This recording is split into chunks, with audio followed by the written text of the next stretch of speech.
right? It takes a lot of resources to have a physical or occupational therapist be one-on-one with a given patient for 6 or 8 hours of therapy a day. And frankly, there just literally aren't enough PTs or OTs in the world to help even the stroke surviving population, let alone anyone else. Hey everyone, my name is Dr. Nick Halsey with Motus Nova. I'm a licensed neurophysical therapist and neuroscientist helping brain injury survivors understand how to make functional gains after their injury. I hope this video helps you in your recovery. Angie, do you have any outstanding questions that I can help answer while we're getting things going here? So Dr. Nick, I assume, and granted, I'm an OT, and it's the whole brain, motor, visual connection, correct? Is that how this is working? Yeah, so let me give you a little bit of backstory here. So the backstory is, this stuff is not new.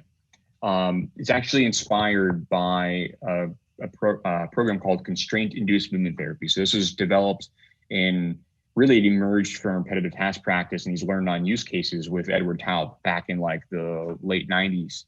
And then Steve Wolf got involved and they sort of translated this into individuals with neurologic injuries, and specifically with individuals with stroke, actually in kids with CP, doing these programs where you would constrain the less affected limb and you would force someone to do a lot of movement tasks.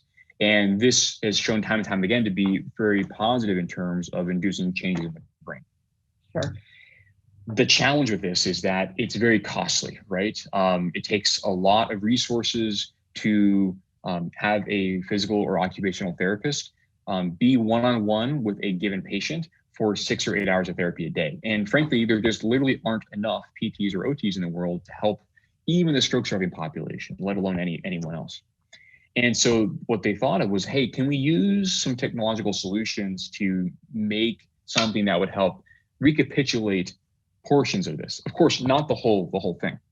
But the idea is that, okay, so instead of constraining, in this case, Wayne's right arm, what we're going to do is we're going to put something on his more impaired side, his left arm in this case, that's going to help him become aware of that side and basically force him to use it in a directed way. And so the idea here is that the Motus hand provides that sort of biofeedback that you talked about, that visual motor integration, right? It's going to provide that biofeedback because it can sense Wayne's movement. But then what it's going to do, and this is something that's really challenging to do in a straight up rehab program, is it's going to provide a tailored amount of assistance to help either Wayne initiate movement or amplify that movement. And so what we can do is we can sense very fine scales of movement capabilities, like a fraction of a degree of movement, and then we can amplify that. And that process it can take some time, as you well know, to relearn to use to reuse your limb. But that's sort of the fundamental concept of taking that concept of motor learning and neuro rehab. That is, I'm going to do a bunch of repetitive task practice with information about sort of KP and KR in terms of motor learning, right? Knowledge of results and knowledge of performance, and then use that to understand how to use my limb again. And so that's sort of the fundamental concepts here. And again, we just kind of, we hide this behind activities and games just because it's fun to play games. And neuro rehab is not always so fun. Having had to gone through it myself as a patient, as well as being a therapist on the other side, having to work through it can be a little monotonous.